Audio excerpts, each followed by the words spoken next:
பாவன் மச்சான் வாருக்கு போவோம், ஆளுக்கு 2 பேர் வண்டி அடிப்போம், குடிச்சு போட்டு சைக்கிள்ல சுத்துவோம், ஆடி பாடி ஊரெல்லாம் கத்துவோம்.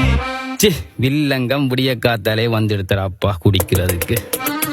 ஒவ்வொரு நாளும் இதத்தானே செய்யறோம், கொஞ்சமாச்சும் இனிமேல் திருந்துவம். உடம்புக்கு ஒரு மாதிரி வருத்தம் தொடங்குது, ஊரிலும் வீட்டிலும் கடவில் கெடுகுது. என்னடா மச்சான் இப்படி சொல்லுற, குடிக்க கேட்டா தலைய குடிச்சு தள்ளுற, என்ன கெடுத்தது நீதானே தருதல, இப்ப ஏண்டா புதுசாலூற. கையில கொஞ்சம் காசு கிடக்குது, மண்டையும் எனக்கு லேசா இடிக்குது, கையும் காலும் சேர்ந்து பதறுது, பத்தி எரிவானே வா வந்தா குடிப்பம். வேண்டாம் குடிக்க வேண்டாம், வேண்டாம் குடிக்க வேண்டாம்.